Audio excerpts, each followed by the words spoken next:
Esta es nuestra sesión de redes de datos, hoy 1 de julio de 2026. En la tarde pues vamos a comenzar a trabajar. Estamos trabajando entonces en la guía número 2, donde estamos viendo el tema del despliegue de redes inalámbricas. Estamos en el primer resultado de aprendizaje que tiene que ver con la parte de planeación y estamos tocando pues una serie de componentes técnicos, inicialmente desde el punto de vista solo de planeación, de saber qué es lo que yo voy a requerir para poder trabajar dentro de mi red. Voy a quitar el video para optimizar mejor la comunicación y comenzar a ver nuestro material de apoyo.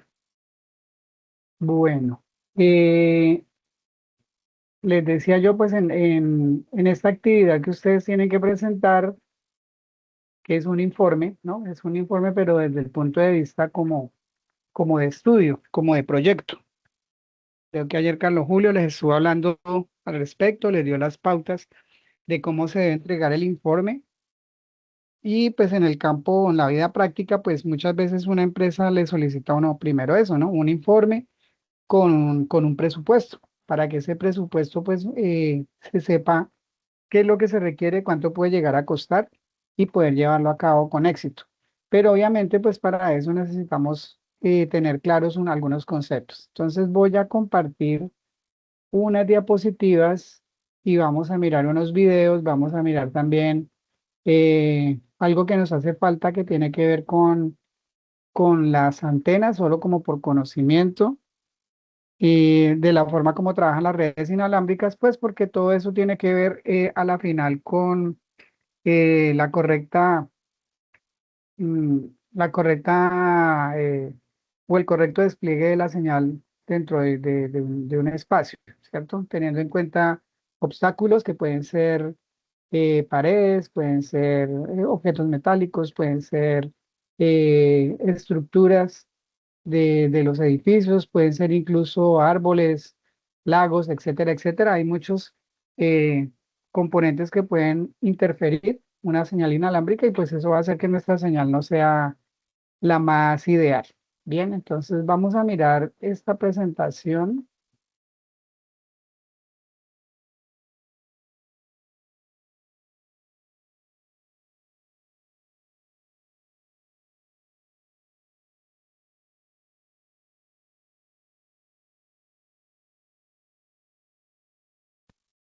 ¿Me confirman por favor si la ven?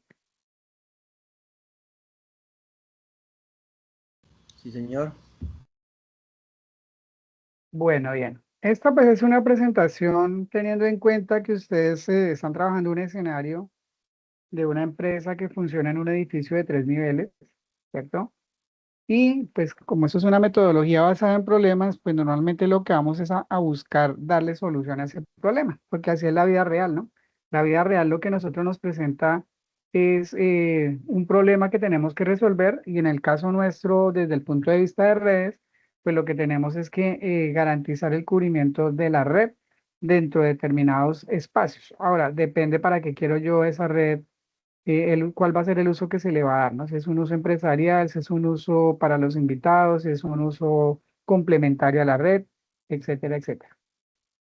Bien, entonces decimos pues que tenemos un edificio de 3 pisos. Ese edificio requiere una conectividad total. Ponemos acá en este caso un número propuesto de 150 usuarios concurrentes. ¿Qué significa eso? Que son 150 conexiones simultáneas que se van a dar al mismo tiempo y eso va a hacer que yo prevea qué tipo de equipos son los que debo utilizar, porque no puedo utilizar access point caseros, ¿no? Esos pequeñitos que le venden a uno para la casa, porque eso nos van a dar una capacidad muy pequeña. Entonces se debe pensar en otro tipo de soluciones, por eso hemos venido hablando de los diferentes tipos de puntos de acceso que existen.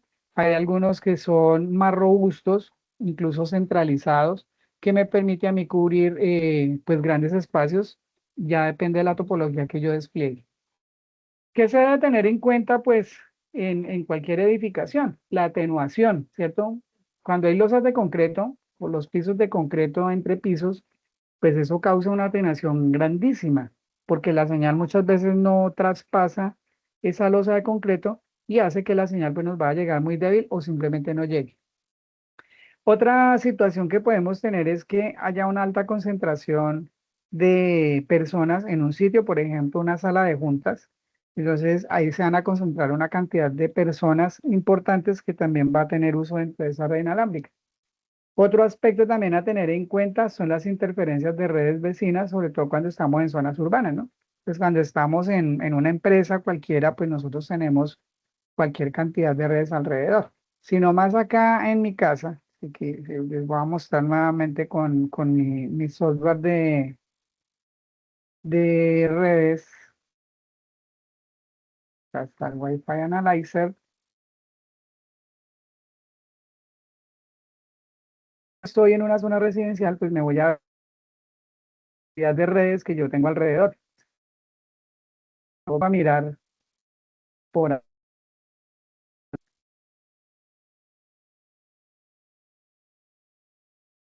pues, muchas redes que están cercanas y algunas están varios, algunos 40 metros de distancia y podemos ver la intensidad de las señales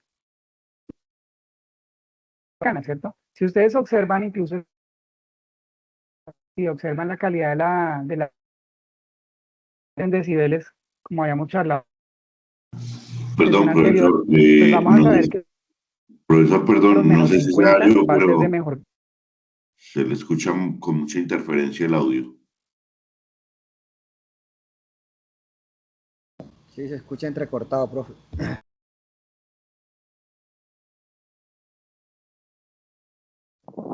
Bueno, Es entonces por voy a el salir y software. volver a entrar a ver si mejor.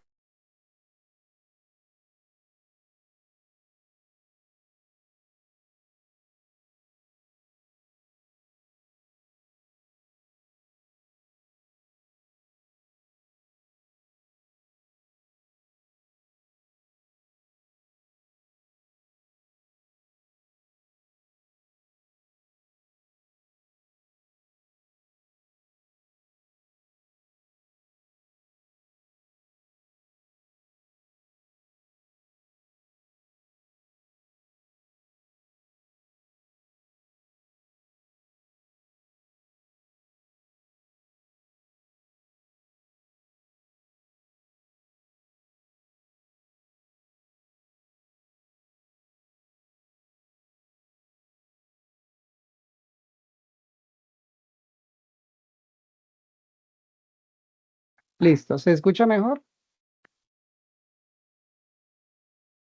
Sí, señor. Bueno, siempre parece ser que a esta hora, como es de alto tráfico, pues tenemos problemas y posiblemente también la aplicación que estaba abriendo empieza a causar interferencia justamente de lo que estaba hablando, ¿no? Las interferencias de las redes vecinas, que ese es un aspecto pues que se debe tener muy en cuenta en el ámbito de una empresa. Entonces, pues resumiendo acá, el desafío que tenemos en un edificio de 3 pisos es uno, la atenuación por losas de pisos, ¿cierto? Por las placas de concreto que existen entre cada piso. O muchas veces se utilizan otros sistemas como placas ligeras, pero son sistemas que siempre van a llevar sobre todo mucho metal, hierro, y el hierro va a hacer que la señal se atenúe bastante. El otro aspecto que se puede tener en cuenta, pues la cantidad de usuarios que se van a conectar en determinadas zonas de la red y lo otro, las interferencias que pueda tener yo con redes vecinas, ya sea dentro del mismo sitio o las que tengo alrededor del sitio. Bueno, ¿cuál es la metodología de trabajo pues para poder dar respuesta a lo que nos están pidiendo? Uno, pues hacer un análisis, identificar cuáles son las necesidades de usuarios y áreas críticas de cobertura en cada nivel. De hecho, pues se debe tratar que cada nivel debe verse como si fuera una red diferente, ¿sí? O sea, una red del primer piso, una red del segundo piso, una red del tercer piso. ¿Por qué? Pues porque tiene condiciones que pueden ser muy diferentes y eso va a hacer que incluso la ubicación de los dispositivos o el cubrimiento ya geográfico, físico de la zona, pues pueda variar dependiendo de lo que yo encuentre en el sitio, ¿cierto? El segundo punto, la exploración, o sea, hacer uso del site survey, que fue lo que hicimos hace como 3 semanas, donde utilizamos un software que nos ayude a identificar dónde es la zona que se consideren como zonas muertas, ¿cierto? Donde podemos encontrar que la señal llegue más débil. Recuerden que las señales las estamos midiendo en decibeles por milivatio y esa señal, entre más cercana sea a cero, pues va a ser la mejor, ¿no? La mejor calidad. Por otro lado, pues la parte de la resolución, el diseño de la topología final y la elaboración del informe que le debo entregar yo a la gerencia. Entonces, eso parte justamente de analizar, de explorar y la propuesta que yo voy a hacer donde voy a incluir pues cuántos equipos requiero, cuál es el costo de esos equipos, cuánto es el costo de instalación, de configuración y todo eso para montar un proyecto, presentar un proyecto para que pueda ser aprobado. Decíamos entonces que el site survey lo que me ayuda a mí es que a partir de los mapas de calor, pues yo puedo establecer cuál es el mejor sitio para la señal, ¿no? Recuerden que por la convención normal es que cuando están en menos, o sea, cercanos a los cero, es la mejor señal. Entonces aquí nos hablan que de mayor a menos 65 decibeles, mayores porque debe ser pues tendiente a cero. La señal ruido, asegurar estabilidad de datos, ¿cierto? Y evitar la interferencia de canales con otros access points, sobre todo en las frecuencias de 2.4. Recuerden que cuando trabajamos en las frecuencias de 2.4 contamos con 11 canales del 1 al 11 y el 1, el 6 y el 11 no se sobreponen. Los otros sí se sobreponen y eso me puede causar entonces un poco de ruido. Y ese ruido pues va a hacer que la señal no vaya a ser muy estable. Entonces también es la interferencia entre canales ahí donde la tenemos que apreciar. Bueno, para un informe también entonces definir el ancho de banda, reservar mínimo 5 megas por usuario. Roaming, tiempo de transición, eso es cuando hago redes tipo malla para que yo me pueda desplazar de un sitio a otro. Eso es el roaming, ¿cierto? ¿Cómo puedo pasar de un espacio a otro sin que me desconecte de la red? Y en el caso, pues, de los canales de 2.4 pues hablamos del uso del canal 1, 6 y 11 que se deben configurar de manera manual, no dejarlo automático para que pueda funcionar. Y ya, pues, en las frecuencias de 5 GHz, sí, la canalización se vuelve automática y no hay ningún problema porque hay mayor cantidad de canales disponibles. Las tecnologías también son importantes, entonces yo debo justificar el uso de qué tecnología quiero utilizar. Recordemos que el Wi-Fi 6 corresponde al estándar 802.AX, que me va a permitir pues mayores eficiencias en entornos densos, ¿no? Ellos por utilizar unas frecuencias más altas, pues me va a permitir un poco mejorar el cubrimiento de la señal. Pero recordemos que cuando estamos trabajando en frecuencias de 5 GHz, el cubrimiento se vuelve más pequeño, o sea, los dispositivos se van a conectar muy rápido si estoy muy cercano al punto de acceso, pero si estoy lejano no voy a tener esa posibilidad, que es lo que una de 2.4 sí. Las tecnologías MU o MIMO, que son el múltiples dispositivos, o sea, son dispositivos que tienen varias antenas para que esas antenas ayuden a gestionar justamente cómo va a ser el tráfico de los datos. Los access point generalmente hoy día todos son dual band, o sea, doble banda, que podemos tener la banda de 2.4 y la banda de 5 GHz, es decir, que tienen el Wi-Fi 4 o el Wi-Fi 5, el Wi-Fi 6 incorporados dentro del mismo dispositivo. Por lo tanto, yo puedo desplegar las dos redes, ¿no? Otro aspecto muy importante para tener en cuenta en el diseño y en el informe de una red inalámbrica es la parte de la seguridad. Lo ideal sería tener un WPA3, que es un sistema de autenticación individual mediante un servidor Radius, ¿cierto? ¿Qué es eso? Un servidor externo en el cual yo tengo ya configurados unos usuarios y unas contraseñas y la persona para conectarse a la red inalámbrica debe ingresar ese usuario y contraseña. No es lo típico que tenemos nosotros en casa, que tenemos una red en la casa con una sola contraseña y pues todo el que sepa la contraseña puede entrar. No, ya al otro lo autentico es por un usuario que lo puedo hacer a través de un servidor Radius o también se puede pues autenticar a través de un Windows Server con cuentas de usuario. La idea es que esa cuenta de usuario, como ya es única, pues voy a tener mejor control sobre la red y puedo garantizar la seguridad. Porque si yo veo algún usuario conectado como que no corresponde a ninguno de mis usuarios, pues simplemente lo puedo eliminar de mi conexión.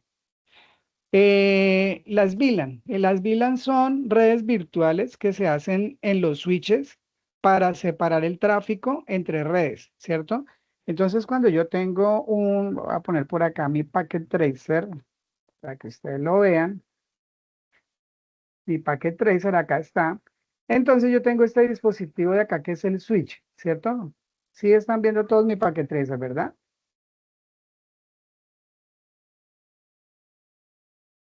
Sí, señor. Bueno, sacar acá un puntero.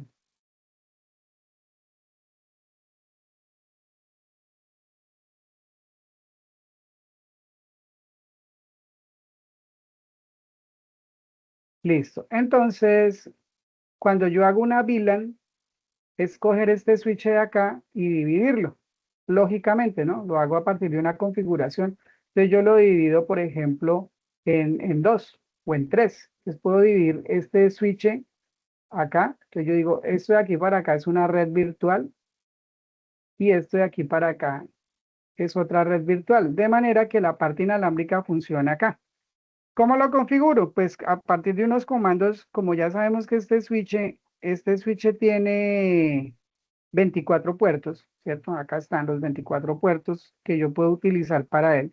Yo puedo configurar que, por ejemplo, del puerto 1 al 18 tengo una red, ¿cierto? O del 1 al 16. O sea, este bloque de acá es una red. Y este bloque de acá también lo puedo partir en dos y hago dos redes diferentes. Entonces yo puedo decir, en estos puertos de acá voy a conectar computadores de mesa. Entonces esto va hacia los puntos de mesa, hacia el cableado.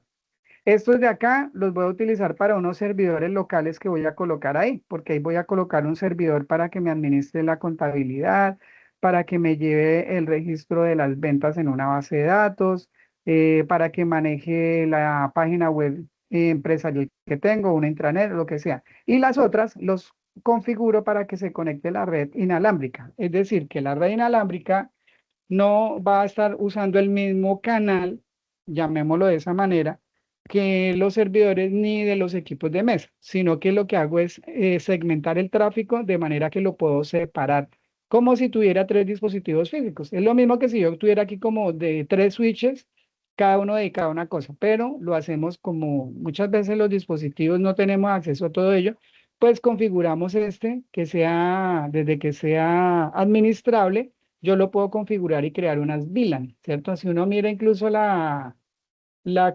configuración que él tiene, por acá dice VLAN. Entonces acá tengo una VLAN 1 que por defecto todos los switches pertenecen a la VLAN 1, pero yo puedo crear la VLAN 10, la VLAN 20, la VLAN 30, la VLAN 40. O sea, yo puedo crear cuantas VLAN tenga de acuerdo a los puertos. O sea, si este switch tiene 24 puertos, pues en teoría puedo tener 24 redes virtuales. ¿Sí? Eso es lo que yo configuro. Entonces, a eso se refiere ese término cuando hablamos nosotros acá de las VLAN. Entonces, las VLAN me permiten aislar el tráfico. Entonces, lo inalámbrico nunca se va a cruzar con lo que esté cableado y tampoco se va a cruzar con la parte de los servidores. Ya por otra configuración que haga yo en un router, que eso más adelante lo iremos a trabajar, entonces vamos a poder hacer que una red se vea con otra red si así lo necesito. Alexander. Una consulta. Yo tengo entendido que se pueden crear hasta 4092 son VLAN, ¿cierto? Sí, señor.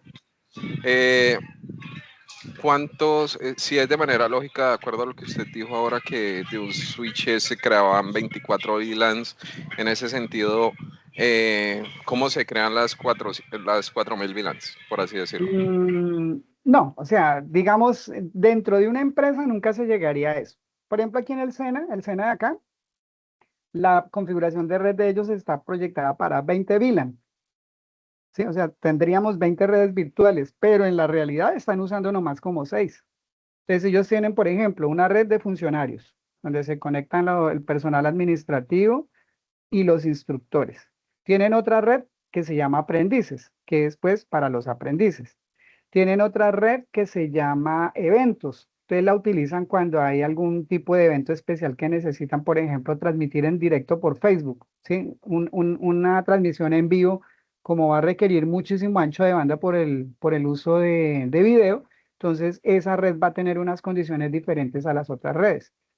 Y tienen otra red como para administrar y pueden haber otras redes que se desplieguen, ¿sí? Y una red, como les digo, no ve a la otra red. Y todo eso es administrable. O sea, la idea es que cuando ustedes estén bien adelantados en este tecnólogo, la parte de administración de una red es eso. Es cómo yo puedo definir a partir de los dispositivos cómo administro el tráfico dentro de la red. Porque si yo dejo que todo el mundo se conecte, digamos que yo tengo una red inalámbrica pensada para 150 usuarios y los 150 usuarios, imagínense que estén viendo Netflix al mismo tiempo, pues se colapsa el canal, se va a caer.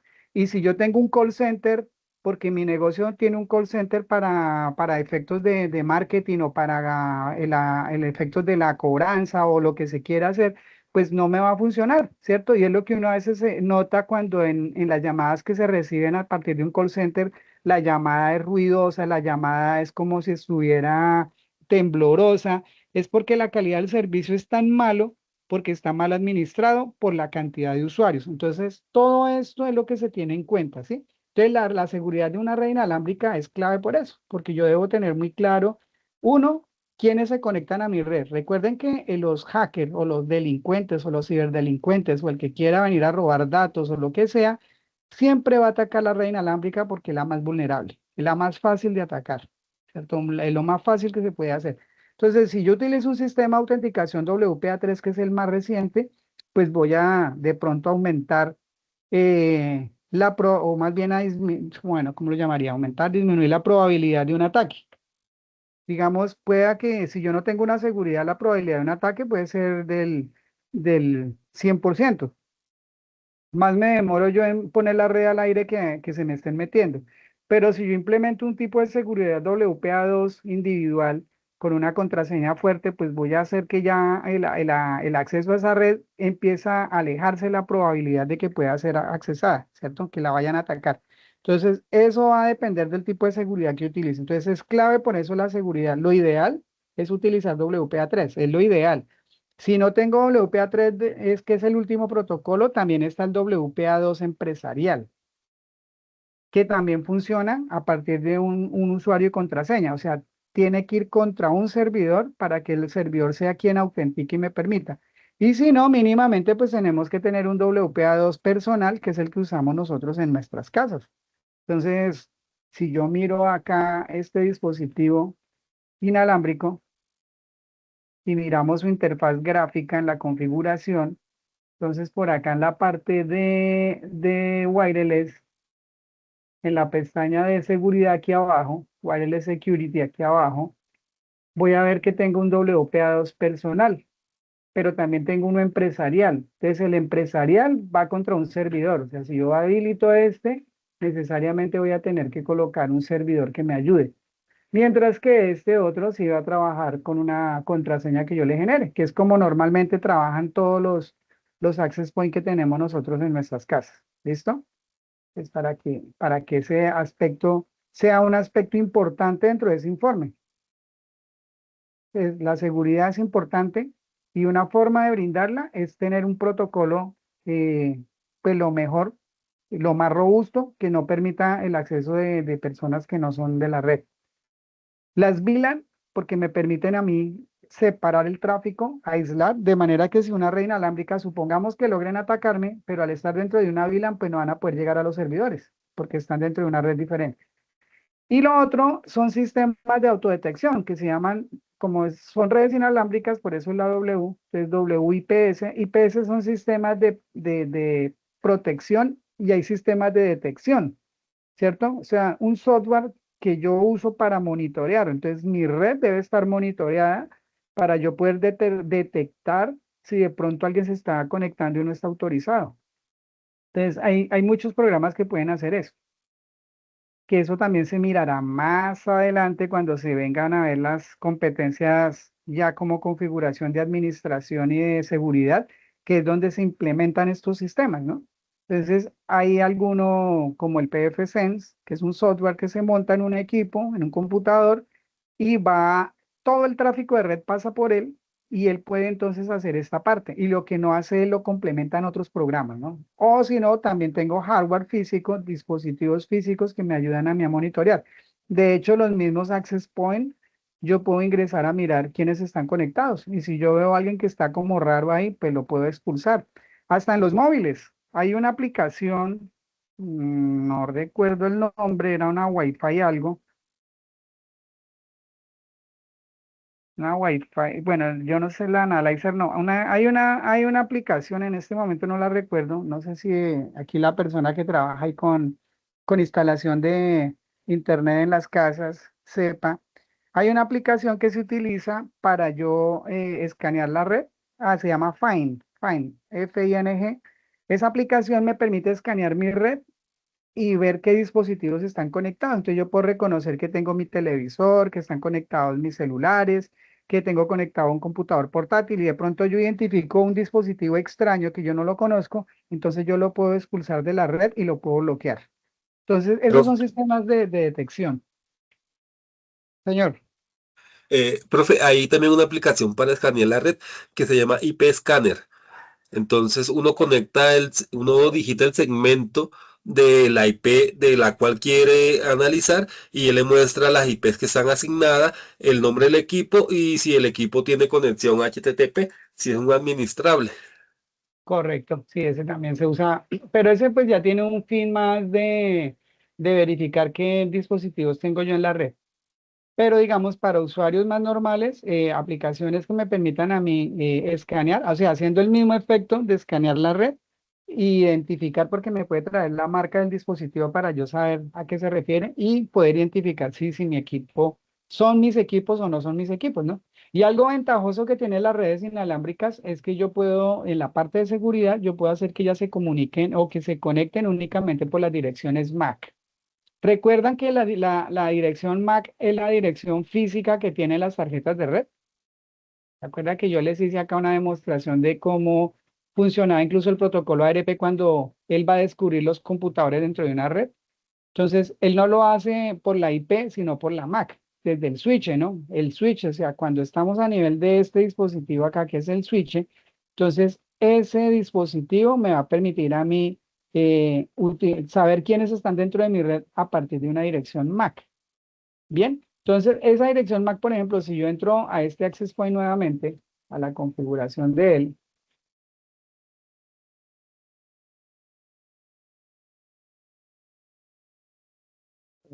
se demoró en abrir el paquete tracer.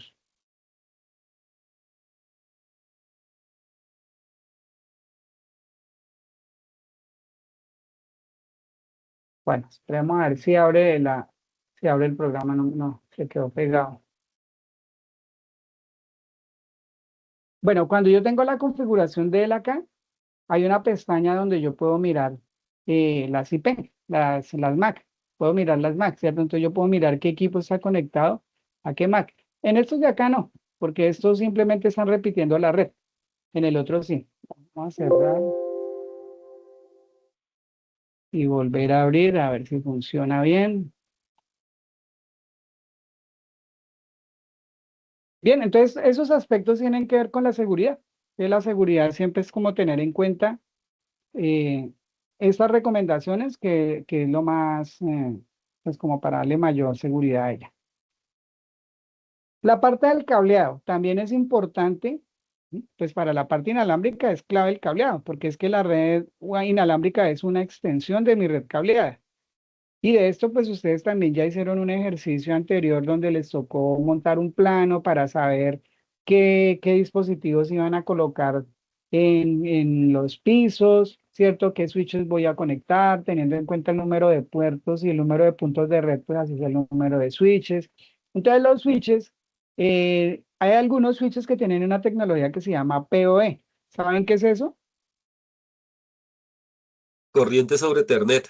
Sí, señor. Entonces es una forma de yo alimentar eléctricamente el dispositivo a partir del cable de red. Entonces, cuando yo tengo ese tipo de dispositivo, lo que hago es que conecto directamente a la red y el dispositivo prende. No tengo que ir a hacerle una instalación eléctrica. Entonces es muy ventajoso en sitios donde yo no tengo acceso a un punto eléctrico. Usted imagínese una bodega por allá a 8 metros de altura. ¿Qué punto eléctrico va a haber por allá? Ninguno. Es más fácil que yo lleve un cable a partir de un ducto, ¿cierto? A partir de una canaleta, lo lleve al punto y ese punto me alimente el dispositivo. Entonces, eso va a ser mucho más fácil para administración y para todo. Entonces, acá les decía yo, este dispositivo mirando su interfaz gráfica, lo que pasa es que no me deja ni ampliar más para que se pudiera ver mejor, pero por acá en una sección yo puedo llegar a ver quiénes están conectados a partir de las direcciones MAC. Acá está, Wireless MAC Filter. Entonces, cuando yo filtro acá, dice que acá tiene para 50 en este modelo.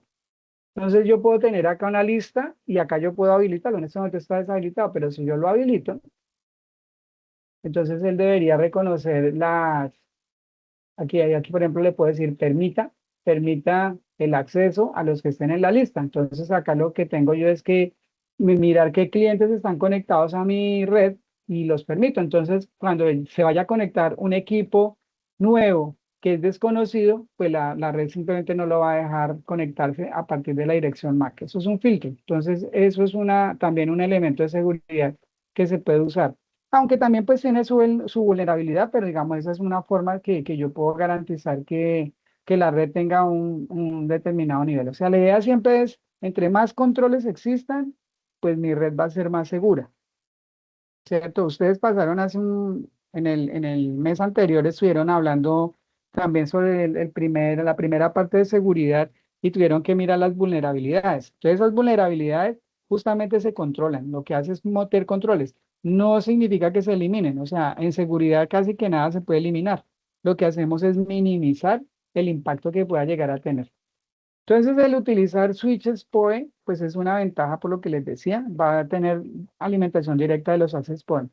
Otro sistema es la controladora WLC. ¿Qué es eso? Es un sistema también parecido a los access point que tenemos normales, pero configuro un dispositivo central, que puede ser un servidor o puede ser un mismo access point, y lo que hago es desplegar mi red por toda la empresa, ¿cierto? En los diferentes pisos. Y ese sistema pues me permite es que toda la configuración que yo haga en un dispositivo se despliega para todos. O sea, si supongamos que yo voy a instalar 20 access point en la empresa en los 3 pisos, entonces yo no tendría que irme a configurar 20 veces la red, sino que lo hago en un dispositivo centralizado y él le manda la configuración a todos de manera eh, estándar, ¿cierto? La misma configuración va a ser para todos. El cableado vertical, pues se recomienda que sea fibra óptica. Recuerden que el cableado vertical se refiere al cableado que va a existir entre pisos o entre racks o entre centros de cableado para permitir pues que la conectividad sea mucho más rápida por tratarse pues del backbone central, ¿no? Estos son aspectos también a tener en cuenta dentro de eso. Bueno, ya aquí la cuestión del presupuesto.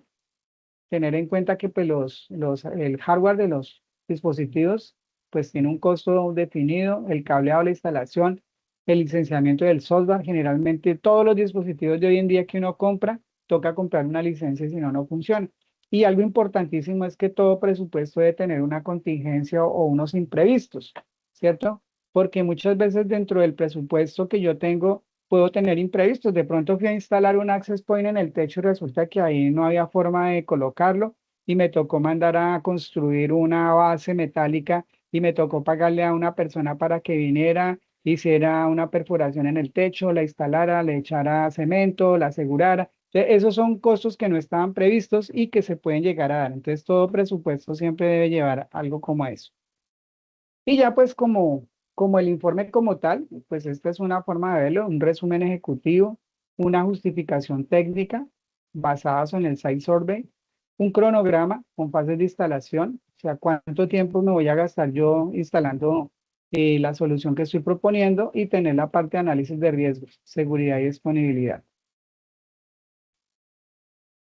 Nos habla aquí pues de unos KPIs que son nomás métricas para medir pues el funcionamiento óptimo de la red, ¿no?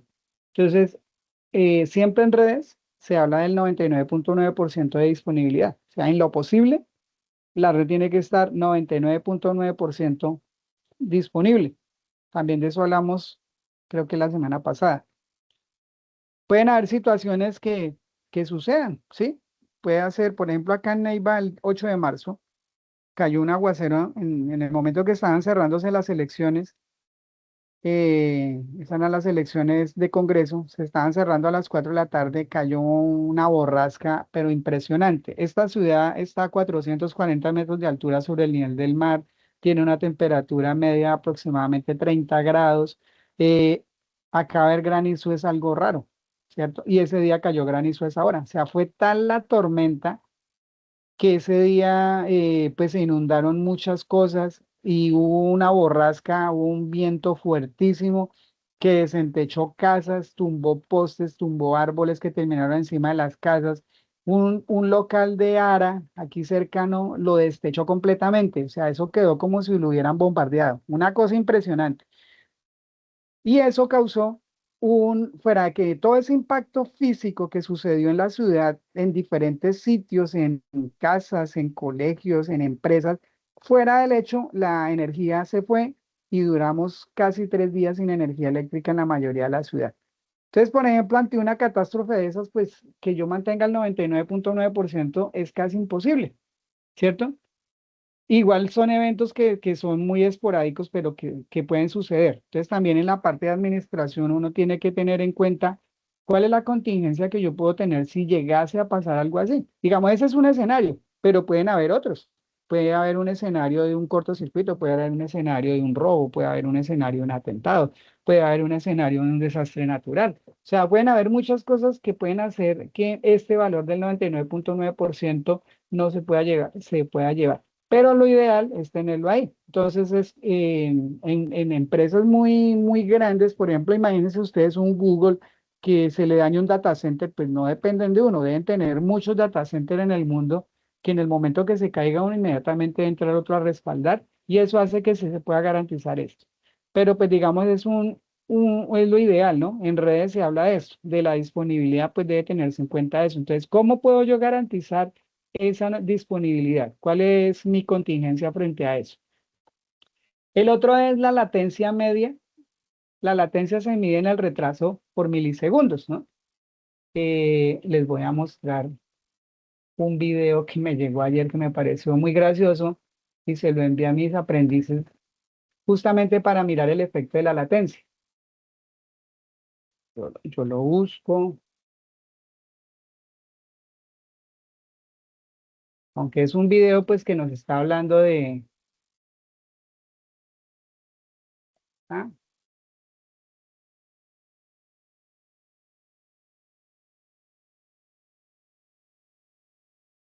No tiene un sonido, pero observen la reacción de este señor.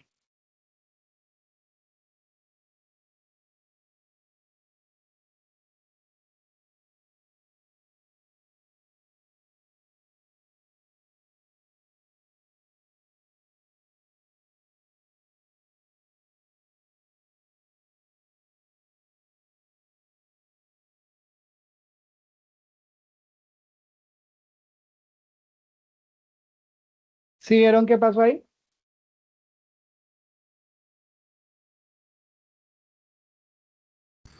Sí, profe, él Creo que, ya sabía que había metido gol. creo que se presentó una latencia en la transmisión. Pero bastante alta, ¿no? 15 segundos es una cosa, pues imagínense, o sea, la latencia, por eso hablamos de milisegundos, menores a 20 milisegundos, o sea, la latencia siempre la vamos a medir en milisegundos, entonces lo ideal es que esa latencia pues sea inferior a eso, ¿para qué? Para que tenga yo calidad en las videoconferencias.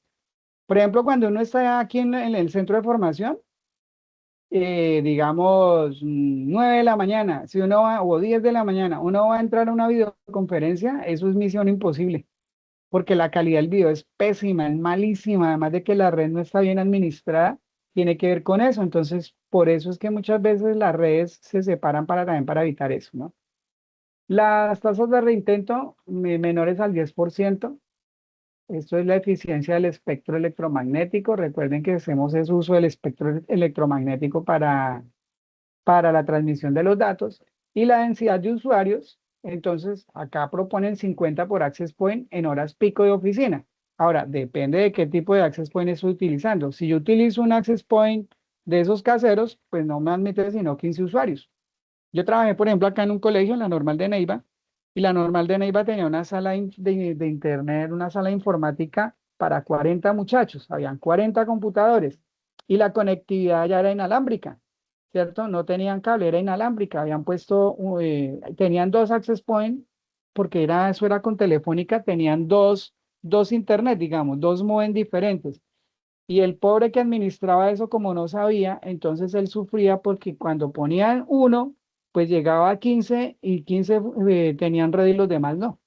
Entonces para él la solución era todo con cable. Entonces muchas veces tampoco aguanta que todo sea con cable. Entonces imagínense en equipos portátiles todos conectados por cable porque no había eso, o sea, están usando el equipo que no es porque no se pueda, sino porque están usando el equipo que no es. Entonces se deben utilizar equipos más robustos que estén diseñados para tener muchos usuarios y tener mucho tráfico. Si yo pretendo hacer en una empresa un control con un equipo casero, pues va a ser desastroso. Entonces no voy a poder garantizar este 99.9% y la latencia menos.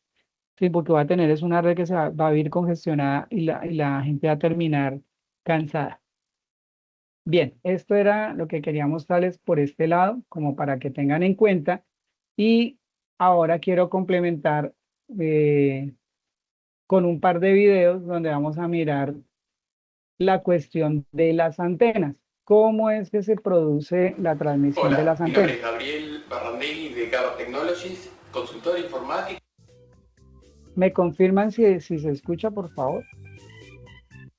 Antena. Por ejemplo, te voy a mostrar la omnidireccional. Vamos a empezar con esta. La omnidireccional lo que significa es que apunta para todas las direcciones. O sea, que puede tomar la señal ya sea de este lado o de este lado. En realidad lo que sería 360 grados, todo alrededor. Y hace una forma tipo como si fuese una manzana cuando emite señal. Entonces, no llega muy lejos, pero puede cubrir todo lo que es la zona alrededor. Después tenemos las que son tipo panel. Las que son tipo panel pueden ser como si fuese un cuadro, algo cuadrado, o pueden ser redondas, depende del fabricante. Normalmente estas, la ventaja que tienen con respecto a la omnidireccional es que son más direccionales, o sea que van a tener una dirección donde emite la energía, o sea, todo lo que sería la frecuencia Wi-Fi o el tipo de tecnología que estés utilizando. Todo lo que sería frecuencias moduladas, todo lo que sería la onda, la emite de manera direccional como te dibujo acá de este lado. Estos tienen normalmente diferentes tipos de ángulos, tanto lo que sería horizontal como vertical. Normalmente estas tienen un ángulo horizontal que puede ser de 90 grados o de 60 grados. Y normalmente el ángulo vertical es de unos 25. O sea, si vos tenés el panel mirándolo de arriba, vos tendrías un ángulo de 60 grados así aproximadamente, o 90 grados, depende del fabricante y las especificaciones de la antena. Y si lo mirás de costado, o sea,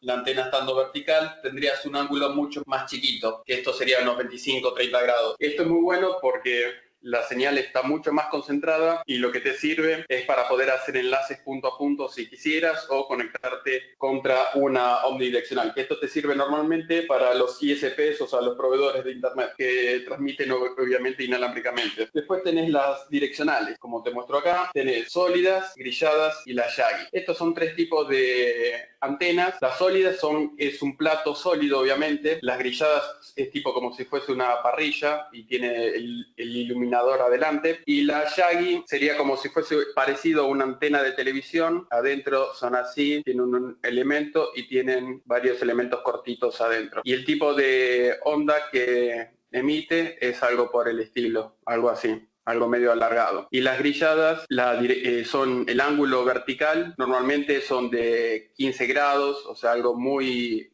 más finito y puede llegar más lejos, obviamente, que una panel o una omnidireccional. Por ejemplo, si la omnidireccional, te hago un dibujo acá, tiene este tipo de alcance, esto tenés que imaginártelo en 3D, obviamente, ¿no? Una panel va a tener un alcance más del doble, y si elegís alguna de estas, una sólida o una grillada, por ahí va a tener un alcance más del doble, porque obviamente el haz es mucho más finito. Este tipo de antenas es ideal sí o sí para usarlas de punto a punto, y más si necesitas mucha velocidad, y si no también te puede llegar a servir para conectarte a tu ISP de forma inalámbrica. O sea, si tenés que hacer una conexión a una omnidireccional como te mostré ahí arriba, también te puede servir. Pero lo ideal es este tipo de antenas es para un punto a punto. En los ISP normalmente usan un panel contra una omnidireccional. Después acá tenemos para hacer los enlaces. Para hacer los enlaces, lo ideal es usar la sólida, como te dije anteriormente, porque el ángulo de emisión es mucho más finito. Por ahí es una cosa así y de este lado también. La ventaja de este tipo de antenas, las sólidas o las que son grilladas, es que nadie te va a poder interceptar tu señal, o va a ser más difícil que alguien te intercepte tu señal. Y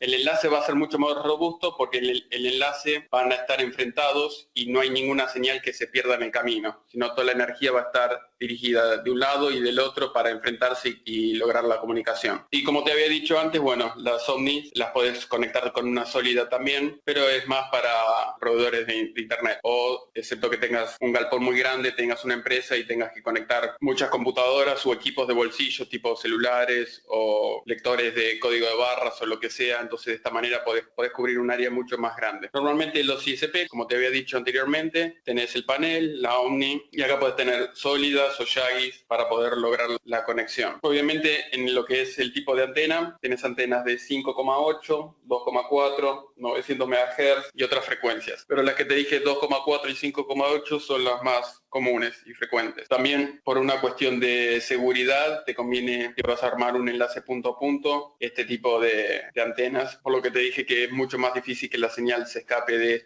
este ángulo y la pueda enganchar a otra persona.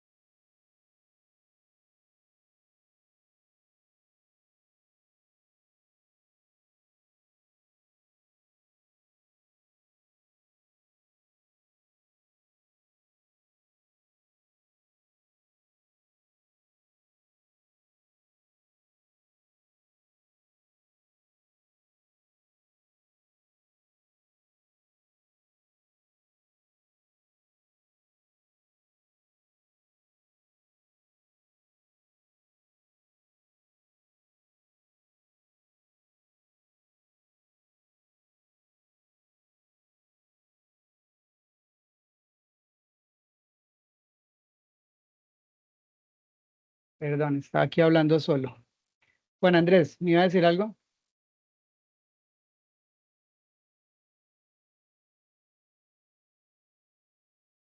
Bueno, les decía, estas antenas son omnidireccionales, que son normalmente las que todos los access point tienen, ¿no? Este tipo de antena como la de acá son antenas que se usan para hacer enlaces. Entonces yo puedo tener una oficina en una zona de mi ciudad y tengo una sucursal, digamos, en otro barrio. Entonces, para no tirar un cable de un lado al otro, simplemente yo puedo poner dos antenas por Wi-Fi y puedo interconectar las dos redes. Eso también tiene esa posibilidad.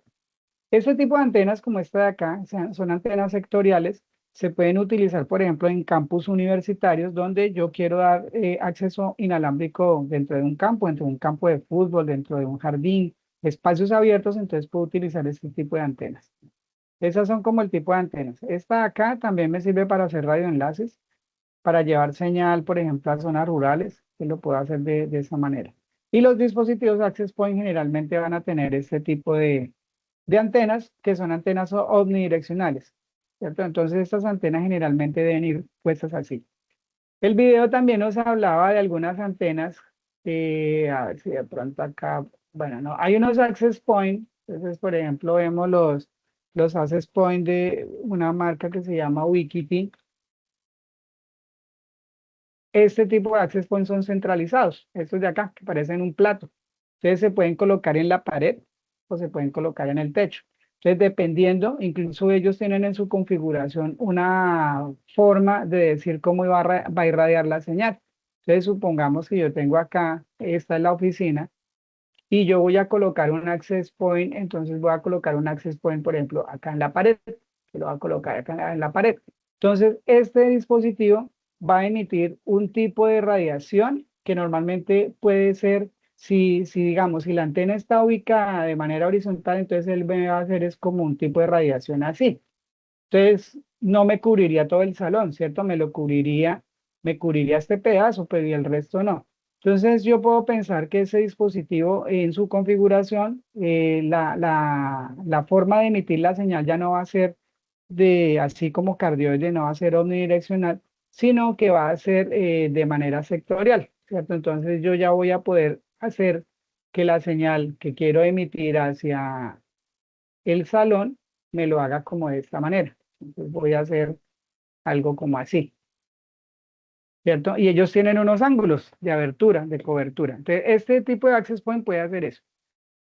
Si yo tengo un access point convencional, que es el rectangulito, entonces supongamos que yo lo voy a poner por acá, ¿cierto? Ahí lo coloco.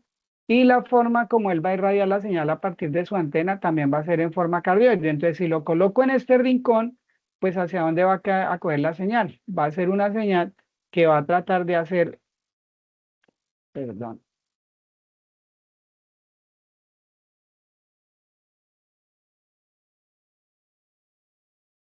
es una señal que va a tratar de hacer una onda algo así, ¿cierto? Y acá como pega contra la pared, entonces también voy a tener esa dificultad. Bien, entonces por eso las antenitas se pueden mover. Las antenitas usted las puede direccionar para que una antena vaya hacia adelante y una vaya hacia arriba. Y de esa manera yo puedo cubrir hacia el frente, yo puedo cubrir hacia allá y puedo cubrir hacia allá. Entonces ya la señal se va a poder repartir de manera inalámbrica eh, más uniforme. ¿Listo? Entonces eso es importante que se tenga en cuenta porque donde yo ubique un access point, pues va a ser clave. Ahora, supongamos que este edificio o esta oficina que estoy acá colocando en esta foto, pues ustedes observan que tiene una ventana, ¿cierto? Acá hay un gran ventanal en vidrio. Entonces, ellos también van a tener sus factores de absorción, pero el vidrio como tal me va a dejar señal, me va a dejar pasar. Entonces, posiblemente como yo estoy en una ciudad, voy a también a tener que recibir señales de fuera. Entonces, todo eso tengo yo que ubicar físicamente un access point. Siempre la recomendación es que estén en sitios altos. El access point debe estar lo más alto posible. Entonces, si yo tengo un access point de antenitas, lo mejor es que lo monte por acá arriba. Y con eso la señal va a tratar de rebotar desde el techo hacia abajo y voy a poder tener mayor cubrimiento. ¿Listo? Entonces, en ese informe que ustedes tienen que hacer, tienen que pensar en eso. Si el problema que se plantea solamente dice que tienen un edificio de 3 pisos y que tienen tales escenarios en el primero, el segundo y el tercero, pues yo también puedo suponer algunas cosas, porque yo, por ejemplo, digo, si esta pared de aquí atrás es una pared que es en concreto por dentro con varilla, que es el sistema convencional que se utiliza en los edificios, sistemas industrializados donde se mete varilla y se funde concreto y entonces eso queda primero una superficie muy fuerte y segundo se me va a volver como una jaula, entonces no va a permitir que las señales entren y salgan. Entonces, si yo ubico este dispositivo por acá abajo, ¿sí? Vamos a tener problemas porque un access point que esté colocado a nivel del piso, por ejemplo, la señal se va a quedar ahí abajo. Y los muebles pues van a absorber, las sillas van a absorber, hasta la planta va a absorber y la señal va a ser malísima. Entonces siempre la recomendación es colocarlo aquí arriba. Entonces cuando yo hago site survey, normalmente el site survey también va a depender la lectura que yo haga de ese mapa de calores. ¿Dónde puse yo el access point? Si lo puse arriba, si lo puse abajo, si lo puse debajo de una escalera o de pronto por estética lo metí dentro de un mueble que mandé a hacer. Todo eso influye porque finalmente la señal se va a perder ahí. Si yo utilizo antenas sectoriales, en algunas partes, por ejemplo aquí en el centro nuestro, en el SENA, uno ve unas antenas sectoriales grandísimas que están en los pasillos. Es para justamente darle cubrimiento a las áreas abiertas donde el access point va a perder su potencia, ¿no? Porque recordemos que esas antenas pequeñas que tienen los access point van a tener un límite en cuanto al cubrimiento que vayan a tener. Bien, eso era por esta parte pues que tiene que ver con las antenas y un poco la ubicación de los equipos. Otras consideraciones entonces que se pueden tener en cuenta, como les decía, acá hay otro video también que nos va a hablar un poco sobre eso, que son esas consideraciones que debemos tener en cuenta nosotros a la hora de montar una red inalámbrica. Y aplicaciones gratuitas. Antes de iniciar el despliegue debemos tener en cuenta ciertos aspectos importantes de las señales Wi-Fi emitidas por estos puntos de acceso. La tecnología Wi-Fi emite señales en la banda de 2.4 y 5 GHz. Estas bandas poseen canales de frecuencia por donde son transmitidas dichas señales. En el caso de la banda de 2.4, los canales van desde el 1 hasta el 14, dependiendo del país por donde se transmite y sus regulaciones. Por otro lado, la banda de 5 GHz posee canales que van desde el 36 hasta el 165, que no son continuos como ustedes pueden ver. Lo importante es que usted pueda escoger siempre el canal de transmisión que esté menos utilizado por otros puntos de acceso y que tenga menor cantidad de ruido, para que la señal llegue lo menos distorsionada posible al destino, que causa que una señal se degrade. Existen varios motivos por los cuales una señal se puede degradar y lo vamos a estar viendo a lo largo de este tutorial. El primero de ellos es la pérdida por espacio libre, simplemente la pérdida de potencia que se da al transmitir una señal por el espacio libre a través de una determinada distancia, lo que se traduce a que a mayor distancia, mayor pérdida de potencia. El siguiente motivo es la absorción, un fenómeno que se da cuando una señal incide en un medio y este hace que la señal se atenúe. Otros fenómenos interesantes son la reflexión y la refracción. La refracción se da cuando la señal incide en un medio y este causa que la señal cambie de dirección dentro del medio. Esto se da solo si la señal incide de forma oblicua al medio y si el medio tiene un índice de refracción diferente al medio original de donde viene la señal. Por último, tenemos la reflexión, que se da cuando la señal incide en un medio cuya superficie es lisa y pulida y esta señal no atraviesa el medio, sino que choca contra este y es desviado hacia otra dirección. Otro motivo importante a tener en cuenta es el ruido que proviene de fuentes de emisión como teléfonos inalámbricos, sistemas de audio inalámbricos, monitores de bebé, hornos microondas o sistemas de seguridad inalámbricos. Esto causa que la señal sea distorsionada cuando es emitida y al llegar al destino esté tan distorsionada que no pueda ser decodificada. Se desea que la relación señal-ruido sea menor a 20 dBm para que esta señal tenga una distorsión lo suficientemente baja como para que pueda ser decodificada sin problema. Ahora que ya sabemos todos los motivos por los cuales una señal se puede degradar, vamos a ver qué potencia de señal es la óptima para que nosotros podamos transmitir información. La primera es una potencia que va en el orden de los menos 30 dBm, una señal excelente por la cual vamos a poder transmitir datos, video, streaming, audio en tiempo real y video en tiempo real. A menos 67 es muy buena, podemos tener streaming, podemos enviar datos, correos, etc. A menos 70 es buena, pero se usa sobre todo para transmitir algún tipo de correo electrónico, alguna imagen, información, etc. Ya menos 80 dBm es mala. Se pueden transmitir mensajes de texto en un chat o enviar un correo que se va a tardar algo de tiempo, pero se puede trabajar. Ya menos 90 es indeseable, no se desea para transmitir ningún tipo de información. El RSSI es el Receiver Signal Strength Indicator, lo cual simplemente determina la potencia de señal que está recibiendo un dispositivo desde otro dispositivo. En este caso lo podemos medir ya sea desde la AP o desde el dispositivo móvil sin problema alguno. Planeación y despliegue.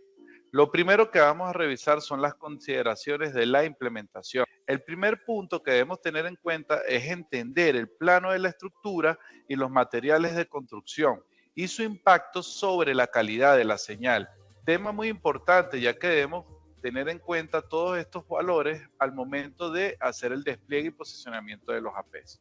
Usar herramientas de planeación y estudio Wi-Fi. Vamos a estar utilizando herramientas gratuitas para poder hacer el despliegue y posicionamiento de los equipos. Escoger el canal y potencia de transmisión adecuada para minimizar la interferencia electromagnética. Esto lo vamos a hacer en conjunto con las aplicaciones gratuitas que vamos a tener instaladas en nuestros teléfonos móviles y laptops para poder realizar el despliegue de los equipos. Despliegue y posicionamiento de las APs, que básicamente va a ser donde colocar los APs en función de los materiales y obstáculos que vamos a tener, además de la potencia de la señal que va a estar siendo transmitida por nuestros APs.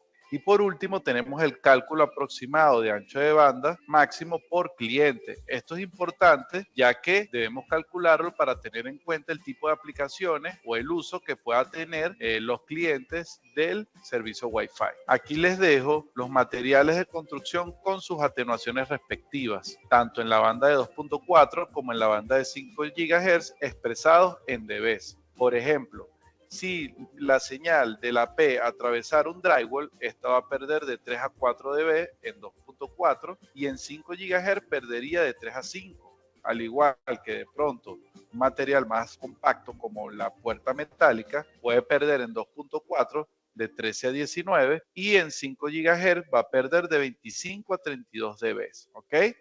Ahora que conocemos las consideraciones de la implementación, vamos a realizar el despliegue de los equipos en un escenario real. Inicio tomando en cuenta mis obstáculos y de qué materiales están constituidos. El segundo paso sería escanear con mi aplicación móvil Wi-Fi Analyzer el espectro de frecuencias Wi-Fi, tanto en la banda de 2.4 como en la de 5 GHz, para conocer los canales menos utilizados. Luego posiciono mi primera AP, camino en línea recta hasta que mi aplicación Wi-Fi Analyzer detecte una potencia de menos 70 dB para mi AP. Después de ese punto, coloco una AP de referencia y luego repito los pasos anteriores. Luego, donde mi señal llega a menos 70 dB, coloco mi segundo AP. Con lo realizado anteriormente, aseguro un roaming eficiente entre ambos APs. Ahora, repetimos el mismo procedimiento para así desplegar todos los APs del área y con esto ya dejo posicionados nuestros APs. Y por último vamos a conocer el ancho de banda máximo real que va a ofrecer mi red Wi-Fi en diversos escenarios, como por ejemplo el ancho de banda máximo que vamos a tener hacia Internet.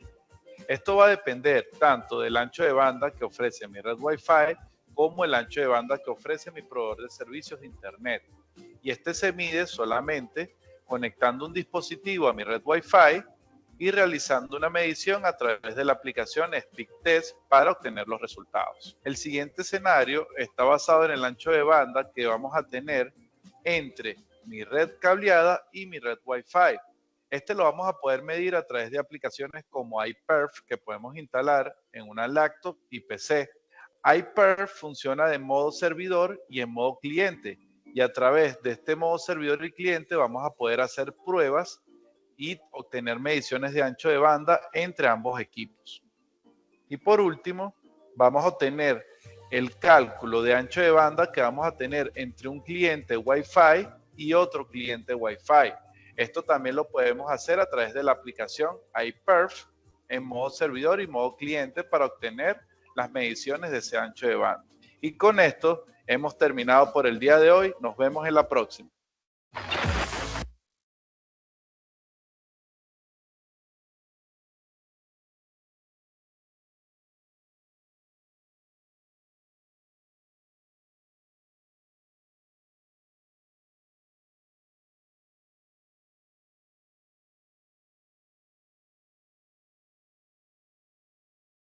Bueno, en este video podemos observar que nos está dando pues las indicaciones que se deben tener en cuenta para el despliegue de una red. Entonces, muy importante tener en cuenta los obstáculos. Ya sabemos que los metales van a tener un nivel de absorción de la red. Hay fenómenos como lo explica el del video de la reflexión o la refracción de la señal. Y todo eso va a hacer que pues mi cubrimiento pueda ser no tan eficiente como yo lo espero. Bien, entonces ya lo que ustedes deben elaborar es justamente eso, revisando su diseño de red, su edificación. Si no está explícito, pues suponer cómo pudiera ser, ¿cierto? Qué elementos voy a encontrar dentro de esa edificación, metálicos, qué tipo de paredes, qué tipo de puertas, qué calidad de vidrios, porque todo eso va a tener valores de atenuación y me va a permitir entonces a mí establecer dónde colocarlo. Y ya saben que para hacer eso usamos Site Survey. Ahí él lo hace con Wi-Fi Analyzer, pero también lo podemos hacer con Heatmap, que también nos va a permitir hacer ese mismo cálculo de potencia de señal para establecer dónde colocar mis dispositivos de red. Ya con este material, entonces terminaríamos nuestra sesión del día de hoy y ya estaríamos entonces cerrando esta parte de la red inalámbrica o red WLAN. Y pues la idea es que ustedes preparen su evidencia para presentar, creo que es para el final de esta semana o para la otra semana. Y ya estaríamos pues preparándonos para el siguiente tema. Si tienen alguna pregunta y si no, pues daríamos ya por finalizada nuestra sesión del día de hoy. Muchas gracias, profesor. Feliz noche. Bueno, que tengan feliz noche. Gracias por venir. Gracias.